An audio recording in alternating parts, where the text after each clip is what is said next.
everyone, and welcome back for another deep dive. Today we're going to be looking at something pretty interesting. Yeah. It's this possible link between autism and tinnitus. Interesting combo. Yeah, and we found this article called Autism and Tinnitus, a Complex Connection. Okay. And I think it's going to be really interesting to unpack this. Definitely. So I guess just to start off, for anyone who maybe doesn't know a ton about either of these, Yeah. we all probably know that autism spectrum disorder, or ASD, is, involves challenges with social interaction and communication and repetitive behaviors. But what a lot of people might not know is that it also often comes with differences in how the brain processes sensory information. Yeah, that's a really key point. And a lot of artistic individuals experience like heightened sensory sensitivities. Yeah. So that means that sights and sounds and textures, all these kinds of stimuli can feel much more intense for them. Right. And this is really where the connection to tinnitus starts to emerge. Yeah, that makes sense. So then for tinnitus, for anyone who's not familiar, we often describe it as a ringing in the ears, Right. but it can be other sounds too. Absolutely. Yeah, buzzing, whooshing, sometimes even music. Wow. The main thing is that it's perceived internally, Right. even when there's no actual external source. Yeah. It's got to be so strange. It can be really debilitating for a lot of people. Yeah. So then imagine, having that constant internal noise while also being, extra sensitive to sounds in your environment. Yeah, it's like It's almost like trying to have a conversation. trying to focus in a really loud concert, Yeah. just completely overwhelming and distracting. Exactly. And so it's no wonder then that tinnitus can have such a big impact on daily life for people with autism. Yeah. I know the article mentioned sleep disturbances. Oh, yeah? Makes it really difficult to fall asleep or stay asleep. Right, because you get that constant ringing. Yeah. It's tough. And it goes even beyond sleep, though. Oh, absolutely. It can affect social situations. Because if you're struggling to even process conversations because of those auditory sensitivities, and then you add the tinnitus on top of it, Right, it's just another layer. it's got to be so difficult. Yeah, it can lead to a lot of social withdrawal and isolation. Yeah, and then it's got to affect your mental health, too. Oh, for sure. If you're constantly dealing with all those sensory challenges, Absolutely. it's just got to increase the risk of things like anxiety and depression. Definitely, it's like this cascading effect. Yeah. One problem just amplifies all the others. Wow. And then there's auditory processing disorder, or APD. Okay. This is something that's more common in autistic people. Yeah. And it basically makes it harder for the brain to actually make sense of sounds. So it's not even just like hearing the sounds, it's like understanding them. Exactly, yeah. Wow. So people with APD, they often struggle to follow conversations, especially in noisy environments. Right. It's almost like trying to listen to a podcast on 2x speed, but there's static in the background. Oh, gosh. Yeah, like the words are there, but you can't quite make sense of them. Yeah, that makes sense. And so if you already have the sensory sensitivities Yeah. from the autism, the APD just adds this whole other layer of complexity. Oh, absolutely. And then potentially makes you more susceptible to developing tinnitus in the first place. It's a really complex web of factors. Yeah. It's important to remember that this isn't about like labeling or limiting people. Right. It's about understanding these connections so we can better support individuals Right. and come up with strategies for managing these challenges. Yeah, absolutely. And so that's what we're going to look into next. Great. We're going to dive into some of the approaches that the article talks about and discuss how this can actually make a difference in people's lives. Awesome. Looking forward to it. Okay, so we've talked about this link between autism and tinnitus and how sensory sensitivities and auditory processing can play a big role. Definitely a lot of factors at play. For sure. So let's look into what can actually be done about it. The article highlighted some promising strategies for managing these challenges.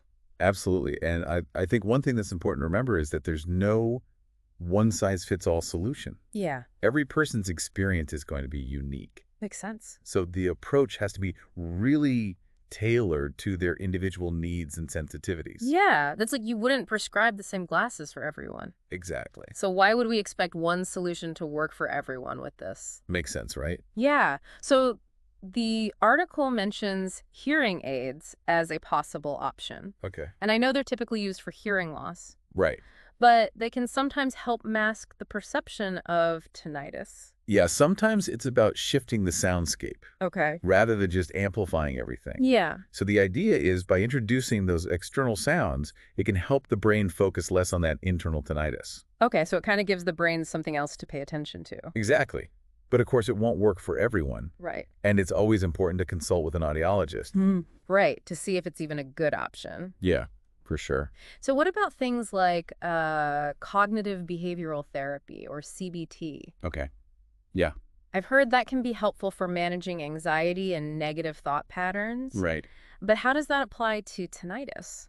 Yeah, so CBT with tinnitus, it's really about changing your relationship to the sound Okay. instead of trying to eliminate it completely. So you're not necessarily trying to get rid of the ringing. Right. You're trying to change how you react to it. Exactly. So it teaches you to kind of reframe your thoughts and reactions to the tinnitus. Yeah. And that can really reduce the distress and anxiety it causes. Yeah, so instead of getting, frustrated or panicked every time you hear the ringing, Yeah, you can kind of acknowledge it but not let it take over. exactly. It's about taking back control. That makes sense. And the article also talks about sound therapy, Oh, right. which can involve using specific sounds like nature noises or white noise to kind of help reduce the perception of tinnitus. So again, it's like creating a more soothing environment to kind of compete with those internal sounds. Exactly. And even something as simple as wearing noise-canceling headphones in loud environments can make a big difference. Oh, yeah, especially if you have those auditory sensitivities. Absolutely.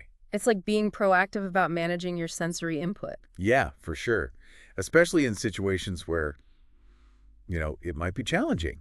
Right. And we can't forget about relaxation techniques. Oh, yeah. We've talked about how stress and anxiety can make tinnitus worse. Absolutely. So managing those is super important. For sure. So things like meditation, deep breathing yoga. Yeah, anything that can help calm the nervous system and build resilience. Right. So it's really about building this whole toolkit of Exactly. strategies that you can use in different situations. Exactly. And importantly, seeking support from professionals Right. like audiologists, therapists, occupational therapists. I can all help. They can make a huge difference. Yeah, because it's like you're building a team of experts. Yeah. To help you figure out what works best for you. Absolutely. Yeah. And don't underestimate the power of connecting with others Oh, yeah. who have similar experiences, Yeah. online forums, support groups. Yeah. All of those can provide a sense of community and shared understanding. It's that feeling of not being alone. Yeah. Knowing other people get it. And it can be really validating and empowering. For sure. And it's through those connections that we can, continue to learn from each other and advocate for better research and resources. Absolutely. And support for individuals with autism and tinnitus. We need to raise awareness and understanding. So that everyone can get the support they need to thrive. Well said. Yeah. And, this whole discussion has got me thinking. Oh, yeah. If there's this unexpected connection between autism and tinnitus, What other hidden connections might be out there? what else are we overlooking? That's a good question. It really speaks to the complexity of the human brain and sensory experience. Absolutely. And, there's always more to discover, more to learn, and more ways to support each other. And that brings us to the end of part 2 of this deep dive. Okay. We'll be right back after a quick word from our sponsors. All right, we are back, and we've been talking all about this connection between autism and tinnitus. Yeah, it's pretty fascinating. Yeah, and, for me, one of the big takeaways is how much we still don't know. Oh, absolutely. It's something like tinnitus, which we usually think of as like an ear problem, Right. can be so connected to neurological things like autism. Yeah, It really opens up a whole new way of thinking. it really does. Yeah. Like, what other connections are we missing? Yeah. What other assumptions are we making that might not be totally right? Yeah. It shows how important it is to keep asking questions and be open-minded, Absolutely. to challenge those old ways of thinking. And explore new research. Exactly. Yeah. And it also highlights how important it is to have personalized approaches in healthcare, For sure. because what works for one person might not work for someone else. Right. Especially with something this complex. Yeah, it's not about finding like a magic cure. It's about understanding the individual Yeah, and finding what works best for them. absolutely.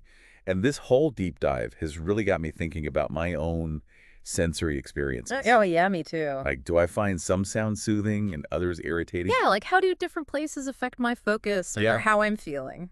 It's amazing how we just kind of take our senses for granted. I know, until you really start to think about it. Right. And by being more aware of our own experiences, Yeah. we can start to understand people who experience the world differently. Right. We might not know exactly what it's like, Yeah. but we can try to be more sensitive. And accommodating. Yeah, for sure. And that's really what it's all about. Absolutely. Creating a more inclusive world, For everyone. no matter how they experience their senses. Well said.